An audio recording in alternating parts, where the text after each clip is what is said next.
Leap of Fate podcast fans. Welcome to this week's episode with yours truly, Randy Silver. As a friendly reminder, the Leap of Fate is around overcoming adversity, overcoming challenges in your daily lives.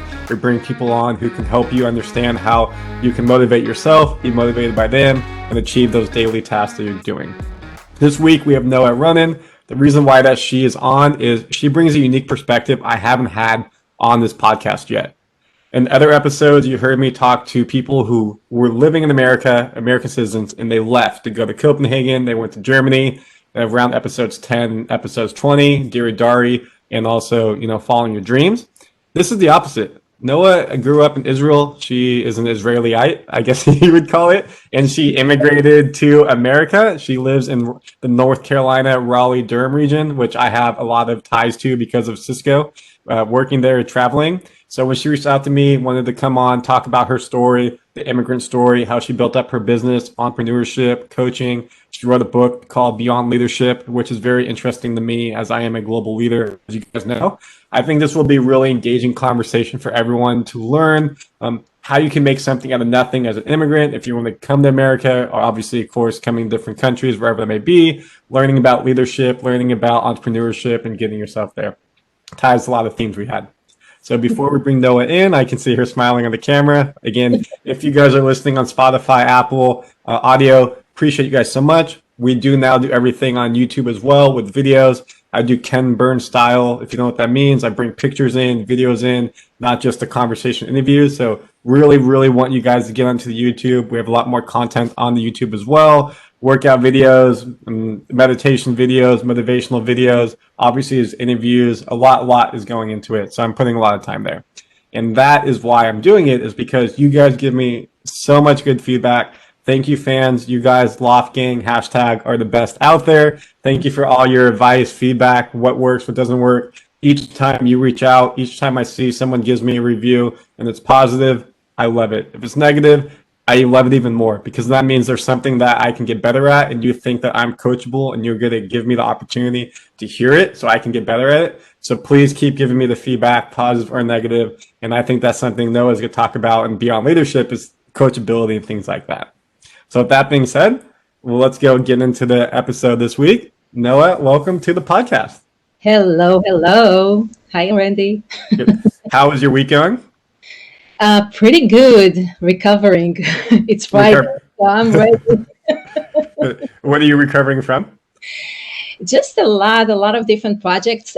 We checked before we started recording, and you mentioned that you like to do a lot of different projects. So It's awesome, and it was a place to connect with you, because I'm the same way. I like to have different projects. So right now I have a new project, 21 in 21. I want to make 21 videos. Ooh, there we go. How many videos are you at so far? Yeah, and you can maybe make it a picture later, but you see, that's how I work. I have Post-its on the wall, and I'm writing, and it's like all these crazy things. And I also collaborated with another podcast host that wanted me to, that we'll do together a mini series of 8 episodes. So that was also another project, which was really fun and very different. So my head works in projects like you. Got it. So always keeping myself creative in a way. In the way that you're smiling about it, you can tell that you're passionate about it, because you're smiling talking about these projects. Some people might be like, project after project, it's grueling, I don't have time, I'm too busy, I have kids. But when you have the passion and you really care about it, you will find the time and you'll make it happen. You'll have that energy. So here is the deal. I don't keep myself busy. I don't like to be busy. I don't use that word, but I create projects that I enjoy, and they do take time, and they do take learning curve, right? To do 21 videos, that will take a lot of learning for me. And I do the speaking, I do the interviews. This is something very special that I want to create. So for me, it's not about being busy, but what it is that I'm excited about, that I'm really passionate to create, and then I'm willing to go with it everywhere. That's at least how my brain works or how my passion works. But I try also to create time for myself to recover, because along the day I give a lot to people. So I Got need it. to make sure I have time to also recover. Yeah, and I think that's a good segue to where we can start with this podcast. My friend Sean, you guys heard Sean, the A-Word guy. He's been on a couple times. How he really got himself started in the videography, that game, was he did something called Project 52, 52 videos in 52 weeks. So he was trying to do a video a week for a full year. I'm just thinking of that because you said project, basically 21 and 21, the same concept. But like, so that's where, but what connects you guys both are, you're from Israel, as you're obviously immigrated here. Sean's dad is from Israel, and we're talking about this off podcast. And you guys are both entrepreneurs now, immigrated here. So this is where I wanted to segue and bring this in. Is tell us. So what was it like growing up in Israel? Did you always want to stay there? Do you see yourself eventually moving to a country? Was that America? So let's get the company. Excuse me. Let's get the podcast of us and Noah, and like kind of your upbringing. See the joy that you have and how that made you are who you are today. Okay, so we're traveling in time. Yeah, let's take it back a little bit. To Noah, back in time in Israel.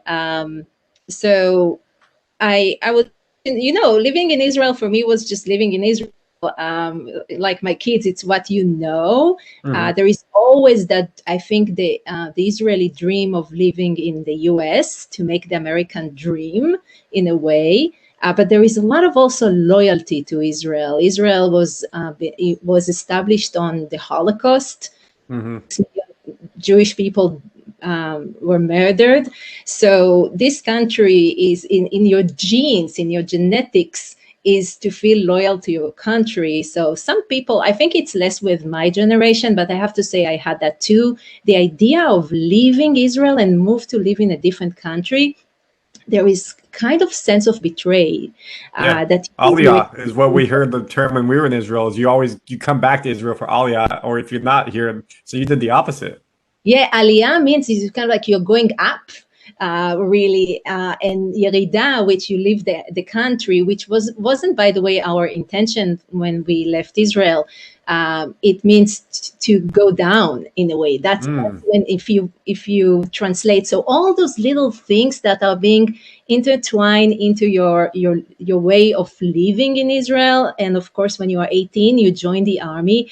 So that's actually where all that coaching adventure started for me, because I was trained to train officers how to stand in front of their soldiers and create a trust with their stance and how they speak and what they say, and help them design the material that when they need to share information with their soldiers, because the officer, the leader in the army, just being looked as the officer, but also as the educator.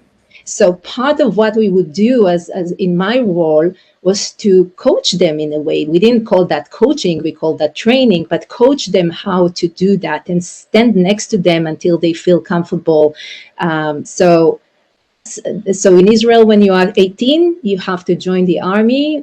Women for today, it's changing a bit, but girls for 2 years and guys for 3 years. And a lot of people, if you talk about the Israeli lives, get great jobs in the army. Not everyone. I think my cousins, most of them are in cyber units. So they are the people that are being kind of like take right away after the army service to the best companies in Israel, software companies like Cisco and like startups, or they start their own startups, and they're mostly very successful people. So that's actually how my career started, joining the Interesting. Yeah. So like a couple antidotes for you, which will probably take you back, is like, so when I was there, I was 25. Now I'm 28, and I went with a group. It's called Birthright. If you're not from Israel, if you know what Birthright is, basically you get a 2-week trip to Israel to go experience it, see a lot of cultural sites. You go to all the major cities, not big cities. You get to really experience what Israel's like, and it was a life-changing experience to go with it. Probably what shook me the most was we were at the National Holocaust Museum, and we were watching all the soldiers training that day. And like she said, most of the people in the army are between 18 and 21, and you're seeing these people with full machine guns over their shoulders and having to do all their guards. And like, I'm 25 traveling and they're living a different life and a different type of responsibility. What are most kids in America doing at 18 to 21? They're out of college, probably partying, getting an education.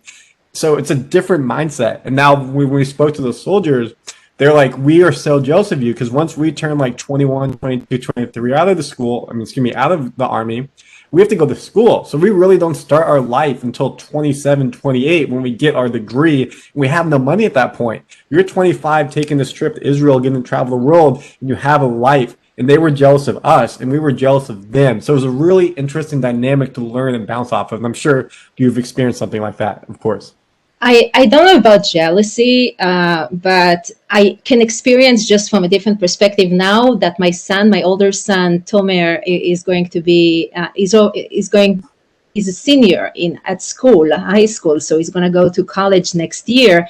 And looking at him, and asking myself, what would serve him better, joining the Israeli army or going to college? And because I'm a coach and I work with people, I think there is something with, a child. I see that my daughter is 17, my son is 18, that pressure of knowing in such a young age, what am I supposed to do with my life? Yes. And I'm not saying that joining the army is the best thing ever. There are some great experiences and some not so amazing experiences. Army is not an easy system to be part of. Sometimes you don't get what you want to do, and then you need to spend 2 years being very frustrated. But you are exposed to many different people and you learn about a lot of experience that you probably would not learn want to join the army, and you become very independent because in a day you leave the house and you have to make kind of like your own choices when your officer or leaders don't tell you what to do. But there is also that 3 years of a different perspective, kind of like that gap year that some kids. So I actually encourage my kids to join gap years, even go to Israeli. There are great Israeli gap years programs. So I believe there is just the need of a child to have a perspective and not rush from from high school to college. It's really cool when you have that pause and realize that you don't need to rush all the time, that there is time. And it's really hard to communicate that to my kids right now when they are 7. What's going to happen with my life? And they need to know everything. And it's like, chill. Now but that's such a unique perspective. And you're so right though. In America, the perspective is you turn 18, you go to college. If you go to JC college, you go to JC, you go to 4-year. We don't do gap years, or we don't say, take some time to figure it out. You need to know what you're doing and declare your major when you're 18. I love that perspective. I don't fault my parents for not having that, but if I have kids, I want that perspective for them, because who I am now at 28 was not who I was at 25, who I not was at 21, and it's definitely not who I was at 18. So I wish I would have taken more time to figure it out instead of trying to have to pivot and figure out how do I get to where I want to go. I put myself in a pigeonhole, and now I'm like, okay, this isn't what I want to do. Now I'm 4 years later. How do I fix that? That's a really good point. I will also add that what happens now is after you finish the army, you work for 6 months and you get some money from the government for volunteering and giving your time for the country. And then most people, I didn't do that. I went right to university because that was the way I was raised. But my husband and most of the young people, they will take a year off. They will work and they will travel to India, to South Africa, to Australia, New Zealand. So they will take around 6 months to travel. So got it. Not right away from high school. You have the time to be in the army, then the time to travel, and only then you start university. And yes, in Israel, when you go to university, you need to know your subject. So you need to say, I'm going to law school, to biology. It's not like you have that open experience of try and see what you want. So there is that pressure there when you go to university, but you have the time. You have about 3 to 5 years. So most people start, I was a baby in the university. I was 1 and a bit, and most of the people there were 24, and they called me the baby. So and what I can say is that my husband today is a VP in a cyber software company working in the US. So even though he started university at the age of 24, he caught up. So, He made up for it yeah, so kind of like perspective about rushing that first phase of in real life. high school. So that I think something that may be more important to share. Now, regarding moving to the US, it was actually a relocation opportunity. My husband worked in an American investment bank, and they gave him the opportunity to move from Tel Aviv, Israel, to New York City. And it didn't come in the best timing for me. I was just starting to work in a new company as a human resources manager, and I worked for many years as a change management consultant. So that was kind of like going back to company, start working as human resources executive. But I knew it's a great opportunity for the family. We had 2 little kids, so we moved with 2 little kids. Oh I'm my. in an executive position, and my husband is getting that opportunity to work in New York City. And should I take it? Should we not? And we decided to go and go for 2-3 years. And 15 years after, Here we are. so it wasn't like we planned to stay, but quickly my husband told me, I feel really great here, and if you want to stay, we'll stay. And I was really kind of like on off. And the main reason that I was not sure if I wanted to stay here was that I was stuck. All that career path that happened to me in Israel, kind of like here, it's like zhoop. Suddenly I'm 30 in the US and nothing is going my way. So I was stuck. Interesting. Yeah, I'll give you a second to take a drink of water if needed. That's really good information. So, like the recap, it wasn't like you and your husband were like, we need to get out of Israel. There's stuff here that we just don't like with the society. Let's go to America. An opportunity arose that got you to America, and you guys stayed here, which seems like what a lot of people who immigrate to different countries, they didn't mean to immigrate. They were just following whatever opportunity came to them, and they're enjoying it so much. They're like, hey, let's make our life here. And I'm sure you have so much family back in Israel, you can go back all the time as needed, but you have what you have going on here, which is going really well.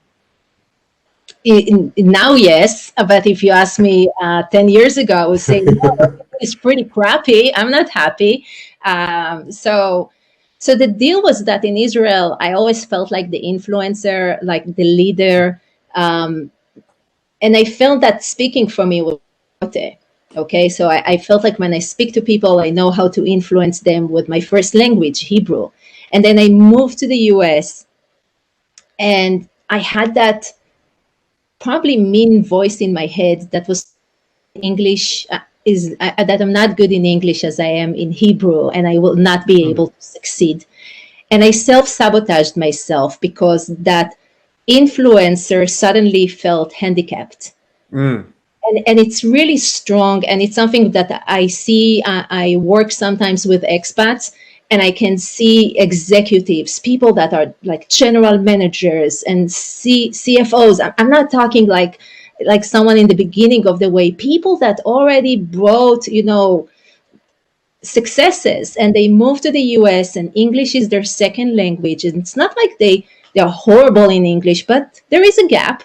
Yeah, fair enough. Like it's hard to maybe think in a different language, and you feel self-conscious speaking a different language. Totally understandable. And you know that part of your ability to be seen and being recognized, being promoted, is your ability to sit in the meeting room, open your mouth and talk, and people hear you. And I understand that you know that experience. And then you move to another country that English is not your first language. It's not like you cannot talk that, but it's not the same experience. And with that, I self-sabotaged myself. So it wasn't like I didn't work. It was just that not fulfilling. I wanted to take what I had in Israel and have it in the US. And I was not able to create this experience for myself. I actually felt like I'm moving from failure to another failure. Until I got into a point where I just called my husband and I said, you know what, that's it. I applied to take a certification exam. I failed the first time. resources. I took it again, and I was 6 points or something like that from passing that Oh, exam. so close. So, and those are exams that are expensive and long time to sit and study for. And I left that study center, test center. I called my husband and I said, I'm done. I'm just done. I'm taking a break because nothing that I'm doing is working for me, and I need to take a break. And that's when it Interesting. started to shift for me. And was this stuff that you guys had talked about? Was this something that was off guard? Excuse me, caught him off guard, where he did not know your feelings, or did you guys have the open line of communication where he knew you were feeling frustrated and stuff like this was happening? Because we've talked to people on the podcast who don't tell their family this stuff, and they get to a point where their family didn't know. And like last week with Dean, he talked about suicidal thoughts and how he got there, but he never let his family know that was going on. And so when he brought that to them, like, this is what almost just happened, and I did to myself, they were caught off guard. So I think it's important to make sure you, for the people you love and around you, to keep that line and talk about feelings, which doesn't seem natural for people, but we need to do. So were you able to relay that to your husband, or was he caught off guard? Sorry for like the long-winded explanation. No. That's a wonderful question, and I have to say that many times when couples move from one country to another, especially in relocation, so one partner is really, you want to make sure, let's say that you are relocated with Cisco to another country, so you need to show them, right, that you bring return on the investment, right? So many times that partner is very focused on the partner, the expat partner like me, will decide what they complain about and what not. And then I found that coaching is really helpful for them because they feel they can't put all that load on their partner. My husband and I are really, really good friends. So he knew everything. He knew all my challenges and all my frustrations. So when I called him, actually what he said is that it's about time. It's about time. Because he could see that I am just bumping my head into the wall and fighting the wrong fight. And we'll talk more about my book later, but what I'm trying to explain in the book is that we all have two energies, the doing energy and the being energy. And of us know how to be doers, why the actions, because we learned that from a very early age. The parents would tell us, or the teachers would tell us, Randy, be a good boy, go clean up your room, be a good girl, go do your schoolwork. So we understand that doing equals good, right? So we focus on that. And we also see that the doers are the ones that are being seen and being promoted. So most of us focus on actions. Still, I believe, another energy inside us, the being from human beings. And that's the mindset and the emotions and the thoughts and the fears and aspirations and all that good stuff together. And I brought a lot of doing with the move. I took all the actions that worked in Israel and I tried to use them in the new situation. But that's the problem, that when you are promoted, when you go through a big change, relocation, even getting married, or all those different situations, those actions don't work anymore. And you need to bring new way of being and understand how to incorporate your thoughts and emotions and mindset and bring new results. And my mindset was, I can't make it happen because I'm not good as English as I am good in Hebrew. So no matter that I brought all those good actions, my being was sabotaging me. So actually, for me, taking a break was a good place because I could start connecting those things together. So it's not that doing is not good. It's not like doing or being, each one of them is good than the other. They are both important. It's just learning how to bring them both together, because there are some situations, by the way, that the being is stronger and then you don't move. And that was my problem too, right? Because there was that voice telling me, you're not good enough, you're not good enough. So my actions, there was some that I was acting, but I was also afraid. So I was self-sabotaging myself from taking some actions. Got it. And I think you made a really good point there, is that when immigrants go to a different country, they could be the Madonna, they could be a rock star, they could be the most successful person in the country, but when you go to a new country, you're starting brand new, especially if you don't have the connections or you're coming from business. And so here living in California, you always hear a lot of people who immigrate up from Mexico and they end up becoming low grade type of hourly workers because they don't have the pedigree that they have in Mexico, but yet they can get a better life here for their kids by trying to be here. So you kind of in the same vein here where you felt like I have all these great skills in Israel that I did in Israel, but here they're not translating well because maybe I can't speak the English well, or I'm not able to show people what I can really truly do.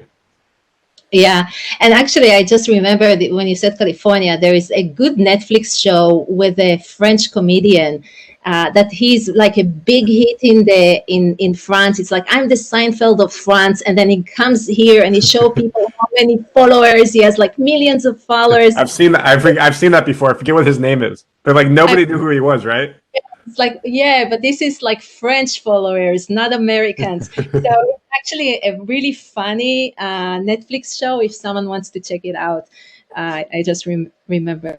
Yeah. Awesome. Well, I'll put it in the comments. I'll look it up and put it. But so for the purpose of the podcast, if we're good to move the conversation along. Yeah. So I want to take it now. You talked about the book and your coaching. So you kind of left us with, hey, I took a break. So you took the break. How did you reset yourself and how did you move yourself to where you're at today? So here is the deal. And if they are start a podcast or start writing and all that good stuff. So what really shifted for me is that I decided one night, it was the last year of the year. So it was before the New Year's and we had little kids. So I had nowhere to go. And I decided in that moment, 10 or 12 years ago, I don't remember exactly when, to start a blog. And it was a blog about being an Israeli mom in the US. It was actually in Hebrew, not in English, in my first language. And I just started writing. It took me 15 minutes, 15, not 50, 15 to start a blog. And all the other things that, people sometimes tell me, I work with people who want to start a business, that want to start blogging, who want to start podcasting, that want, some people want to work on those personal goals. And they perfect and they keep going and they never get into starting, right? And it took me like 15 minutes. I started that blog and it was actually a really funny blog about, my observations about being an Israeli mom and my adventures in New York City with my little one. And people started responding to me. And I believe you have the same experience with podcasting. Yeah. And it just reminded me that I am resourceful. And that creativity and that ability to process the emotions when I was writing in a funny way and see possibility in everything I do, that it can be a piece on my blog. It's like, oh, I can write about this and oh, I can write about that. And this experience reminded me that I'm resourceful, I'm creative, and I can do more. And what was interesting is that a few months after I had that blog, same week, a few different Israeli women, I didn't know them, they didn't know each other, called me. They live in the US and they tell me, we saw your blog, we see everything you do, we're so inspired. How do you do that? Can you coach us? Awesome. Same week. And I was like, okay, universe is telling me something, I need to start listening. And I didn't coach them, as you see in the sitcoms that you wake up and you say, I'm a life coach. I took time, I went and I studied it and got certified and did all that good stuff. I never coached them, but I always grateful for these women to see in me something that I was not able to see in myself. And the same thing happened with speaking. People heard me talking about my story and they say, hey, where can we hear you speaking? You're so funny and so interesting. And I said, come on, it's in English. I can do it in English. I said, no, tell us where you speak and we will come to see you. So I started speaking in small events and got the, I never had the problem, as I mentioned, to speak in front of an audience, but I felt like I need to be better in English. So I went and did that work. I moved into speaking. And then when I started speaking in conferences and events, people said, where is the book? And you're like, what book? and that's and there was that percolating thought about writing a book. But when suddenly you hear that from people, it pushed me into starting writing the book that you mentioned earlier, the leadership book. And that was when I published the book. That was when I told that voice, that's it. We're done. I showed you. I wrote a book in English. That's it. I got my stamp. I'm done with you. So let me ask you this question, just interject really quick. A lot of people think, oh, to write a book, I have to go to school for English or I have to go to school for a novel. I assume, one, it was not your native language or you were born with, and two, you didn't take any book classes. So like, how do you just start writing a book? Just to talk about that for a second. Is it just get on Microsoft Word, start typing stuff out, pen and paper? How do you just start and then go and go and go? So here's the deal. My book, it wasn't a book of the 10 steps to be an amazing leader. Okay. If you have that book, it's very easy. You just throw that on the pages. It's very easy. It's like step. You just go, you write everything that. My book was, I had a vision. I knew that I had a good idea with the being and doing and the being of leadership and the beyond leadership. And I knew that I have a good idea, but I didn't know how to put it into words. And that's what they call emerging book, which is harder to write. So first there was willingness. There was willingness to walk the journey and not going for a fast outcome. And that's something that not many people are willing to do. And as you know, with podcasting and blogging and all that good stuff and business, someone told me it's like taking care of a plant. I used to kill all my plants. I had a graveyard. I'm not kidding, Randy. I had a graveyard with all the plants I killed. And it used to look at me from the window and everyone was laughing. I said, you see, that's my graveyard of my dead plants. And everyone I said, are you really? And I said, yes. I'm waiting. I'm gonna make them alive. And it took me 5 years to learn how to take care of plants. I used to kill them all. Now you can see there is a little one there in the back. So it was one of my first ones. So business is the same way. Podcasting is the same way, right? All those things you need to have, and writing a book is the same way. You need to read and know how much to water and give it the right amount of and it's consistent work to create that project. So you need to have that willingness if you create that kind of a book, an emerging book, to know that it's not going to take 2 months to write. It took me 2 years, and I chose to do it in 2 years because I started writing the first draft, which is the crappy draft, as we all call it. You write a draft and you know it's not going to be good. And that's okay. Now, I'm going to say something very important. Some people like me process while they're talking. So what I did, I worked with my coach.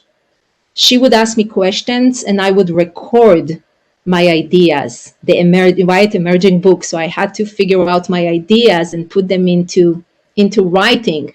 So by talking, so some people, if it's really hard for them to start with the writing, just record your ideas and then start putting them as the first draft on paper. So that's what I did. I created a chart of all my ideas, workflow, and then I started writing. And when I started writing, suddenly something showed up for me. And I said, well, I have an idea what the being of leadership is, but do other people see it the same way I do? So I decided to do a research and reach out to hundreds of people to get the answers. So that's kind of like trusting the journey, if it makes sense, that things will show up along the way and that's okay. So I put the book aside, I did the research, I came back to it. And actually I saw a talk with Deepak Chopra where he says that that's the process that many authors go through. They write, they put the book for 2-3 months aside, they come back. Can you just, for the audience, because some people might not know who that is, who is that? Deepak Chopra is also a very thought leader. He wrote few different books about leadership and other areas that are in personal development. He talks with Oprah interviewed him. So he has a lot of information. He has a lot of books. A lot of them kind of like touch spirituality a bit, Yeah. and personal development. Awesome. So Thank you. Just wanted to make sure people if yeah, understood the reference there. thank you for asking that. So we are that kind of like, if at least you want to start, my suggestion is, if you are the person who likes to talk, start by recording yourself and then start to write it, and be willing and open to the idea that it will take time, and that's okay. And three, that when you start writing, it won't be the perfect draft. The first draft, just sit and write all the ideas that you have, and be okay with whatever shows up. I wrote a lot of stories that didn't get into the book because they would just need, kind of like, I believe they just needed to be written and on paper, for no reason really, and that's okay. So that was my process. If you have any questions about that. I will also say something about the English. I think if the book has an important message, if the book has interesting ideas, if people resonate with the story, if your English is 100% perfect, is less important. I actually looked for an editor that will not harm the way I communicate my ideas, because I have a very special way of how I write. And I had a few people who tried to edit things that I wrote, and I really didn't like what they did. They kind of like butchered Interesting. That's a very good point. they butchered my way of seeing things and how I craft the sentence. I have a very special way. I like to play with words and sometimes kind of like use words that kind of like don't make sense. Right? The name of my book is Beyond Leadership: From Awareless to Awareness. So I believe that we have awareless, where we don't kind of like, we are not aware. We don't know what we do that doesn't work, or how we are being that doesn't work. So that's the awareless. We don't know what we don't know, right? And then in the middle there is the aware mess, all the messy part. And then we move to awareness. And it's actually not a linear process. We are moving all the time. It's kind of like energy. So I like to play with words. And if someone butch the way I write, that's a crime of editing for me. So that's maybe I'm not sure how many tips I gave, but that's my last tip maybe for this area. Find an editor that when they touch your words, you feel that they didn't harm your ideas and the way you write, your special way. So I believe, actually, be okay that you have a special way of writing, rather than being that cookie cutter author like everyone else. And I think people probably like it being authentic and then different, especially for the audience you're going for.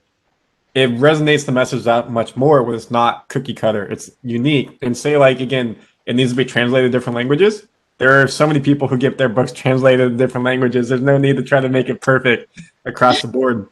So just to recap there, because Noah, that was really good. That was a lot of information. Was you kind of fell into coaching people. You had a story, you had an idea to create the blog, and from your experiences in the blog and just being open and transparent and sharing with people, people wanted to learn from you of how you overcame the struggles, which went from maybe one person, or in your case, 3 people the same week reaching out to you. Then you getting into a speaking circuit and be like, hey, this is something that could become a book. And so slowly but surely, I think as a world today with the internet and everything at the tip of your fingers, you want immediate gratification. But it really takes brick by brick to build you up. And you need to hit that first stepping stone to the second stepping stone. And one of my mentors, Jacob, he has a really, really good quote that I'm going to quote him here. Jacob, if you're listening, shout out. He goes, going from 0 to 1 is the most difficult thing you ever do. And that's in life. That means like doing your first workout, trying to acquire your first client, getting your first job. 1 to 2 is much more manageable. And if you can get to 2, getting to 20, you'll get it done. But getting that 0 to 1, as you just said, is what needs to be done. And you have the self-belief in yourself to understand that it's going to take a lot of work, But when you persevere and have the mindset, you'll be able to overcome the hardships you'll deal with, and you'll get to that one, which will get you to two, which will get you to 20. It's so true what you're saying. In change, they talk about the difference between begin and start. Mm-hmm. I love words, even though English is my second language. I just love words. So start is that, right? That point. It's very clear, right? I can take you physically and put you on the starting point. But then you need to do that internal being work to begin. Mm-hmm. Yes. And for me, 5 years. Okay, it took me 5 years to begin. I was on the starting point, but I didn't mentally did the process to begin, and that blogging and all helped me begin. And I Yes. think that's what I love about what you said about the 0 and 1. It's that really that difference that sometimes we don't pay attention, that awareness piece, that we can be on that starting point, but internally we don't do the work to begin. Yeah, and how I relate that to me is for this podcast, I got told I should start it with video and interviewing and learn video editing and all that goes with it, and plus learning how to podcast. And I was like, you know what? That's too much. Like, I can't throw myself in the fire like that. I need to learn the basics so I can get it. Let me start with the audio. And that's why for the first 6 months of this, I just wanted to master audio, master how to be a podcaster, master the social media part, how to interview people. And hopefully you think I'm doing a good job. And now once I mastered that, like you doing the blog, great. Now I can move it to video because I know how I can optimize myself doing the recording. Now I can teach myself the video part. And then once I've optimized video, then maybe I can go to doing live stuff on Facebook or LinkedIn. But I want to make sure that I'm getting the best out of what I can do and not overextend myself. So one, I don't burn out, which I think is something that's really key. And two, is you're putting out a good product people want to hear that's going to make sense, or people are going to want to read. And I think sometimes we forget, and I'm going to say that because you mentioned mental health and different situations. Yeah. And right now we are in social distancing. A lot of people feel alone.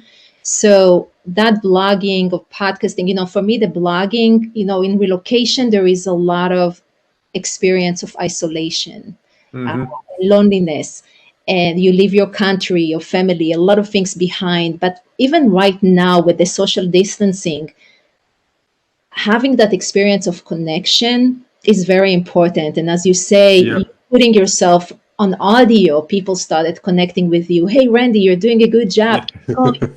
And then you put yourself on video and people say, hey, we really like what you're doing. Keep going. And then you put that other thing and people say, oh, really love that. Can you give us a book about that? And those experience of connection with people remind us that we are resourceful, that we are creative, and it allows us to shift how we show up in the world. So that's what I believe. It wasn't like when I was there, I knew that.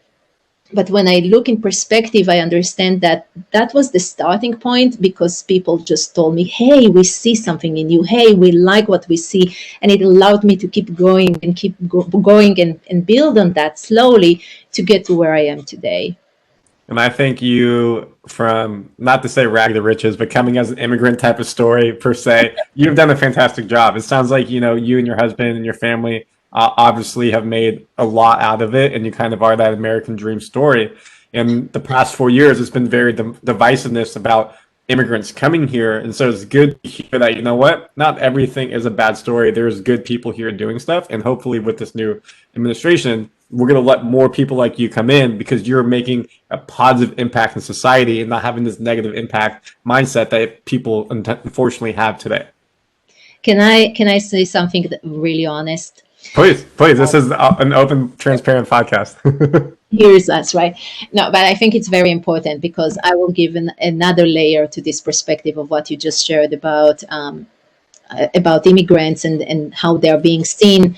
When I lived in Israel is also a melting pot, right? There are a lot of people from different countries, and I was that person, a daughter of an officer in the army, that everything was silver plated to me, right? I don't need to worry about it. I always walked with the affirmation that everything is going to be fine. And even in my perspective, it was like, okay, you moved from a different country, make sure you learn Hebrew, do your work to become part of this country. So there was no self-compassion. Okay. Mm-hmm. Really open and honest with you.